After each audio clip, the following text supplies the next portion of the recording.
Hey guys, we're back with another deck tech today. This one is going to be Esper Control. This is a deck that I've done really well with, so I want to kind of show you how I built it, how it works for me, why it works for me, and if you guys want to try it out, you kind of get an idea of not only what the deck is, but why it is. Like I said, I've been doing really well with this deck lately. Went to 2 GPTs lately, my first 2 I've ever gone to. Brought this deck to both of them. First one was San Diego. We didn't really have all that many people there, but I still made the cut to the top 4. And ended up scrubbing out to the first round, deny a blitz. It's kind of since changed that deck. Since that, brought it last Sunday to GPT San Diego. That was, or Pittsburgh rather. That one was a lot better. Ended up getting into the top 8 and won round 1, round 2, and split for the win. Split with the guy that he was my only loss during round play anyway, so I got second, and I'm completely happy with that. So we'll just jump right into the deck. Started off creatures. We got 4 Augur Boluses. Card is just amazing in any control matchup because he comes down as a 1/3 blocker all the time, which is very relevant in control. Stuff like Flinthoof Boar kind of kills it, but other than that, this thing's just very, very strong.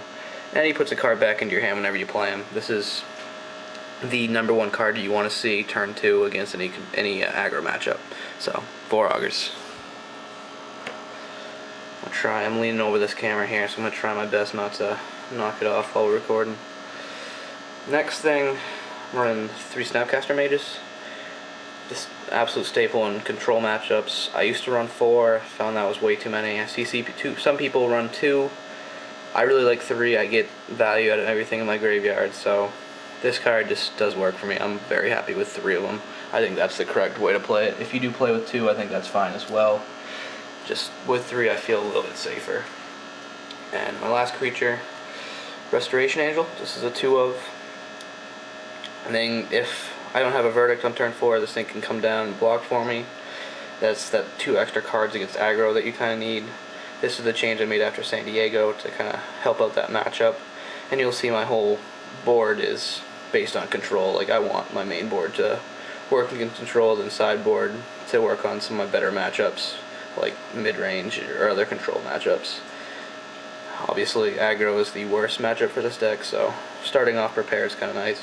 I like 2 Restos. They work really good with my Snapcaster Mages, and I'm running 3 of them for that reason. Also work with Augurs. Just a lot of value out of this card. I like it a lot. Next we'll run into pretty much what any control deck will ever run is counterspells. This deck I'm only running 3 Dissipates. Again, I see some lists only run 2 of them. I like 3. It allows me to hit a few more things. If there's something early in the game that I just say, yeah, I don't really want to deal with that, I'll just get rid of it. I don't feel guilty doing that because I know I still have 2 more in my deck somewhere that I can pull. And with Snapcasters, I can get even more value out of these. 3, kind of as a security blanket. 2 is probably good if you're a really good player. I'm really not. I'm decent, not great, so 3 seems pretty good for me. Pretty much why this deck exists right here. Got a full play set of Supreme Verdict. Absolute boss card. This is what you want to see every single game against control. Against aggro. Mid-range it works as well. Card's just bonkers. This being able to have like a red-based deck, put down all their cards by turn 4, then you just kill them all. You just win at that point, unless they can top deck burn or hasty creatures. If you're that low of life, you should be fine to stabilize after this. Just absolute staple in any control deck right now. It's so good. Also running 2 Planar Cleansings. I used to run Terminus in this spot. I find Planar Cleansings a little bit better. It hits everything in mid-range. My local meta sees a lot of American mid-range decks with some of the Legion in it. This hits that too, because that's a card just I lose to. And the Planeswalkers. And you can keep these in afterboard if you see a Witchbane or Pithing Needle, so the card's just really good right now. I like it a lot. I don't think I'd really enjoy playing this deck like I do without it. Now we move on to target removal, because sometimes you can't kill things quick enough. 2 Ultimate Prices. Really, this card doesn't hit a lot right now. Or I should say, there's a lot of things it doesn't hit right now. But what I want this card to do is keep me alive until turn 4, until I can verdict, and then I want it to keep me alive until turn 8 or 9 when I can hit a Sphinx of Revelation. And this card is the best at that. I don't have to pay double black, I don't have to worry about giving my opponent options.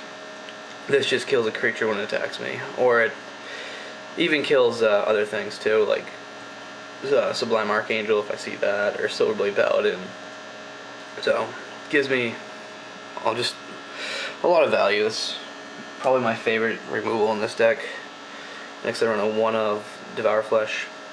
I think it's good against like the Aristocrat deck. If I board wipe and they make their Falconwrath indestructible, I just kill that after. If they only have 1 creature on the board, I can use that. And with Snapcaster Mages, I kind of get 2 uses out of it.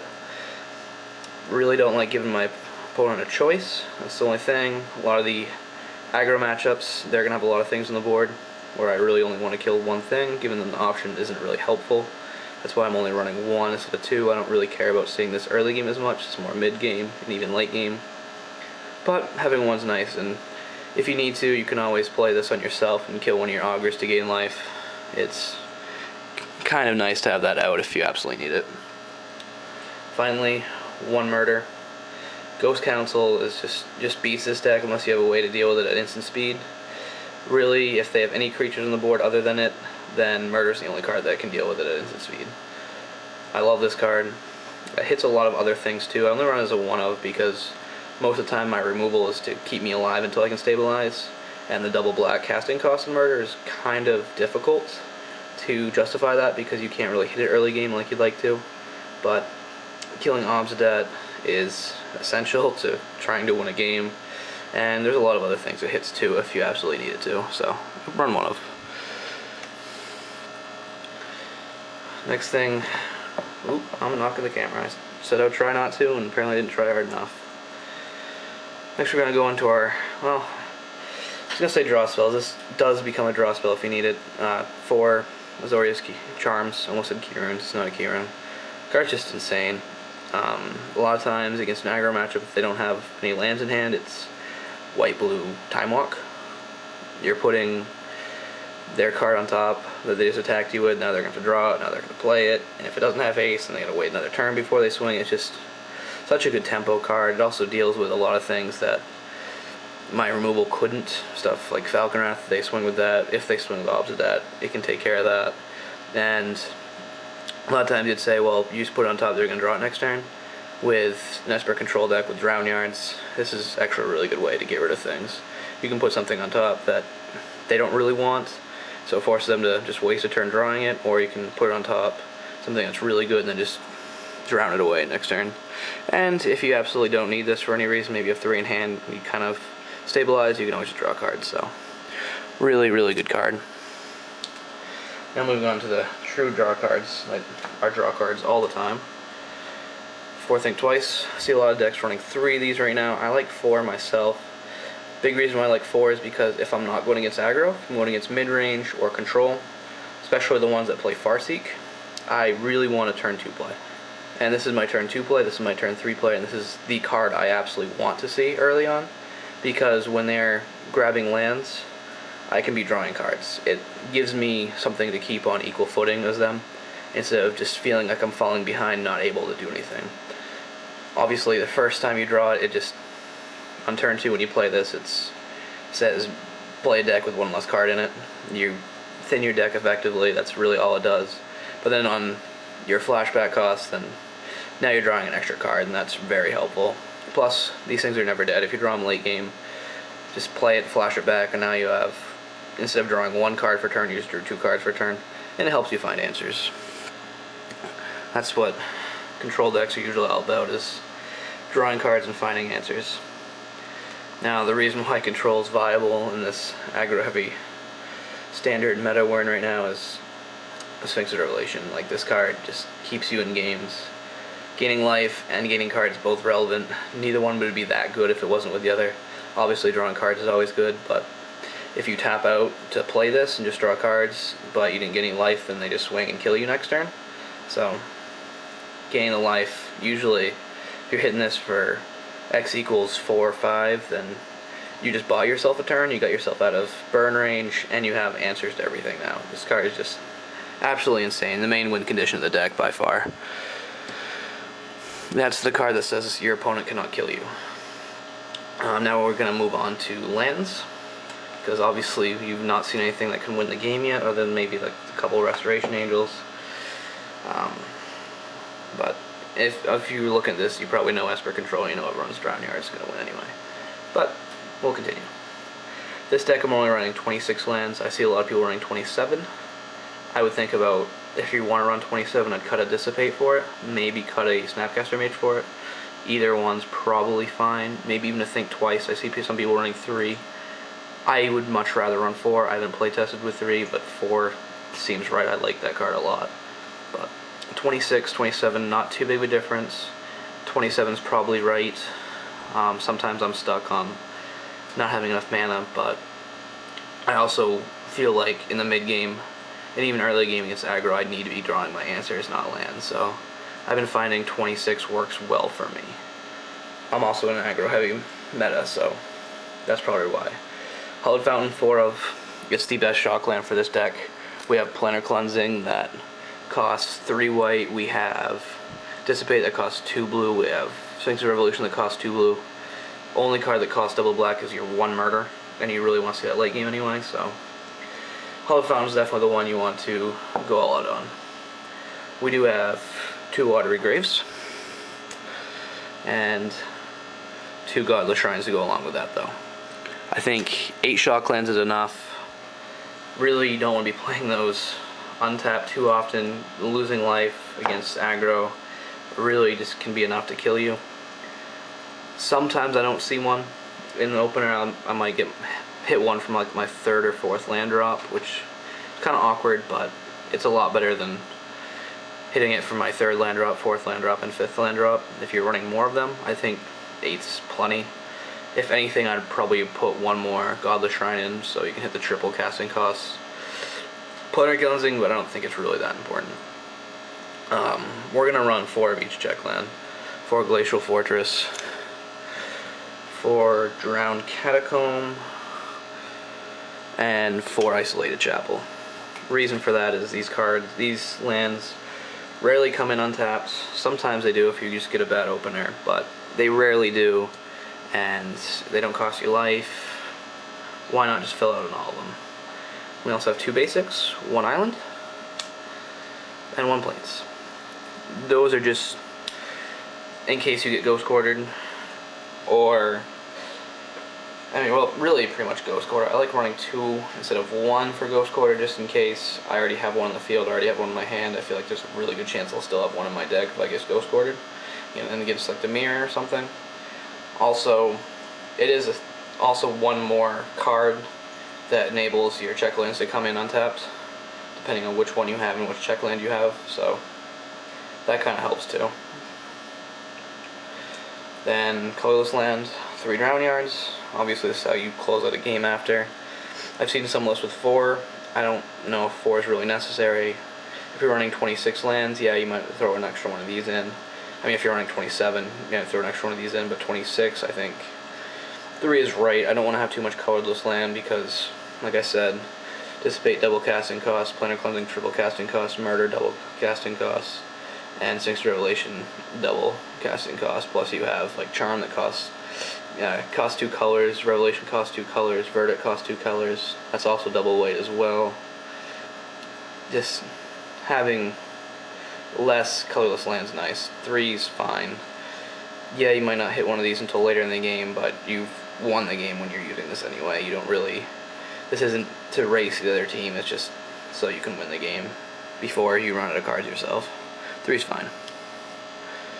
And then 1 Ghost Quarters. This is really good in the mirror, as you'd expect. Killing one of their Drown Yards is awesome. In the mirror, I kind of wish I had 4 Drown Yards, but I don't. I have 1 out of 3. That's fine. Running that Ghost Quarter does kind of help on that. Also helps on Cavern of Souls. If you really need it to, a lot of times I won't use it on that. If something is really bothersome, maybe, I can't think of what that enchantment is, but you can pay life to draw cards. You can get rid of that if you really need to. But the big thing with this card, and the whole reason why it's in my deck, is Kasig Wolf Run.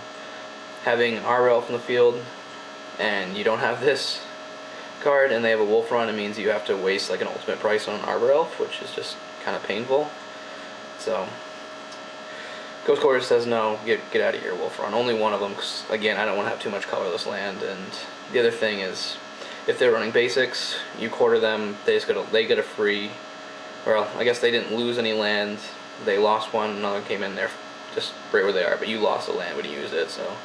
And with Esper, you won a bunch of lands, so you really don't want to be quartering too many things. And that's the deck. Move on to the sideboard. First off, one Witchbane Orb. A lot of decks of these run 2. Where I play Planar Cleansing. Really, 1's okay because it's kind of awkward when Planar Cleansing's in the board, main board. Don't really want to be wisping this away, but it does work against Rakdos Return. It does work against Slaughter Games, which is 2 biggest things. Against Mill, it also is very effective. So, see a lot of decks running 2. 2 probably is the right answer, but I'm running 1. I think that's okay. I should preface that I only have 2 other people at my LGS that run Esper at all, and it's very rare that either one of them do that. So the mirror I'm not that worried about. Next is Curse of Echoes, just a 1-of again. This is just I win against other control unless they have a way to deal with it. Whenever they try to dissipate something, okay, I'll just copy your dissipate and target your dissipate. Also good against other spells such as Selesnya Charm. If they're making a knight, okay, I'll get a knight too. Not big, but it kind of helps. You can play this against a whole bunch of decks. Generally, it comes in against control, and generally they don't have to do to deal with it unless they have like a Planar Cleansing of their own or something. Just a 1-of. If you can find it, you kind of win. It's nice. This is a card I'm only running 1-of, Jace Memory Adept. Most of these decks have 2 on them side, and I can see why. I'm actually awful against the mirror because I'm only running 1 of these inside. I'm only running 3 Drown Yards main. So this card just wins the mirror. And you get it out, mill all the Drown Yards, and you win. You're trying to race in that matchup anyway. So excellent card. I wish I had more of them, but 1 I think is enough for me in the meta I'm in. Yeah, that's all I can say about it. A little bit funny card, 1 Drog Skull Reaver. This comes against control, and it comes in against control, and it comes in against aggro. This thing's great at stabilizing against aggro. If you can get to 7 land, I mean, you should be fine anyway, but you never know about getting a spear in the face or whatever. This draws you a card and gains you life. Also against control, especially the mirror, it gives you a way to beat them by doing damage if you need to. Draws you cards. You don't want to be drawing that many cards in the mirror, but drawing your Drown Yards, drawing your Jace is really important. So this just gets you there faster. Also, the other thing about Jace and this card that I don't really talk about too much, but is important, is Game 3. If you only have maybe 15 minutes left to try to get your game in, you're never going to win with the normal board, so getting this guy and getting your Jace in is a good way to race the game as well. 1 Psychic Spiral. I mean, every Esper controlled deck is running this now. Just a 1-of, because if it hits your graveyard, that's fine, because you can just flash it back with Snapcaster Mage. And if you get this before your opponent does, and just can mill them out if they don't have a Snapcaster in hand or they don't have counter spells, then you just win. It's a good way to turn a game upside down. Plus, if you can fake that you have this card, then keeps them from tapping out, keeps them from milling you. Just, you gotta have 1. And obviously any mirror matches it comes in, you just hope you can hit it before your opponent does. 1 more Planar Cleansing in the board.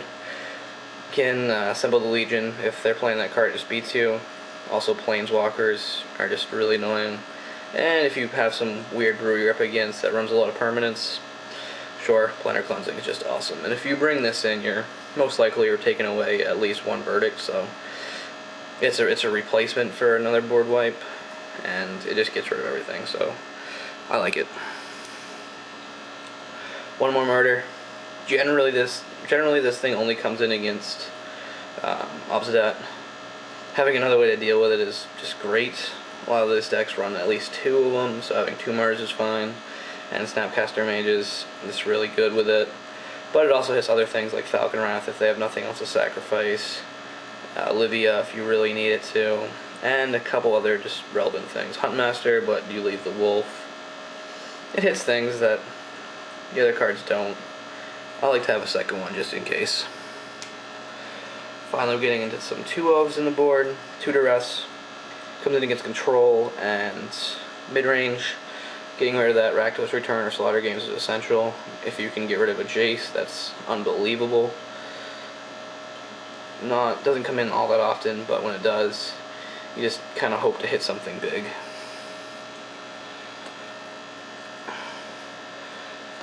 Two negates. This really only comes in against the mirror. Just want more counter spells. You're playing that counter spell matchup. Just don't let them play their things that let them win the game, like their chases, like their psychic spirals, like their revelation if they're playing that. Just stop them from doing it. You really don't need dissipates in this deck, or when you're playing that deck, because you're not really countering creatures ever, other than maybe Snapcaster Mage, but then you can just counter whatever Snapcaster Mage is trying to flashback anyway, so negate is just completely fine. And it hits everything. It's better than Dispel in that regard. You can hit Planeswalkers with it if you need to, and other things. 2 negates brings you up to a total of 5 counter spells after sideboard, plus your Snapcaster Mages, plus your Restoration Angels, so it helps. 2 Rest in Peace. Card's just really good. I'd rather play 2, that way I know if one dies for whatever reason, even if I'm the one who Planar Cleansings it away, I have another one back up. Reanimator is just really good against that. The whole Reanimator versus Mill matchup is kind of awkward, and honestly I do alright against it post board, but if you get Rest in Peace out, then you just kind of win, so why not play it? It's very nice to have. And the last 2 sideboard cards is really more of a meta call. Like, if you're in a normal meta, I could see another Jace and another Witchbane Orb here instead of this, but where I'm in a very aggro heavy meta and people play Aristocrats, I got 2 Terminuses. If these Terminus come in, Planar Cleansings go away. No doubt about it. Like, you do not want to be playing that many board wipes post board, but these come in, they're simply better than Planar Cleansing in some matches, like aggro if they're not playing like a Dami Raid or whatever. They're not playing Symbol Legion, not playing any Planeswalkers. This card is just simply better because you can Miracle it. Also against Aristocrats, you can put Falcon Wrath on bottom, which is the card is just annoying. And if Zombies does come back, which it's trying to in like a black-white Zombies thing, also seeing a little bit of black-green-red Zombies, which I don't think that's going to go anywhere, but black-white Zombies playing Blood Artists, it's kind of nice against that. That's really French. I mean, I'm not worried about that at all, but Aristocrats, this card works really well against that. And other aggro, it's kind of nice to have another out just in case you need it. Especially when you're running 4 Think Twices that you can cast back at the end of your opponent's turn and be like, oh, fairness, we're happy. So that's the deck. I'm going to give you a closer look at everything in here, and feel free to build this, try it out. Suggest if you want to try it out, just kind of go on like Cockatrice if that's up by the time this is posted, or proxy up a list. It's not super expensive. You're talking about other standard decks right now, but it's still not cheap because it's standard. So try it out. I've been having a lot of success with it. I like the deck a lot, and let me know what you think. See ya.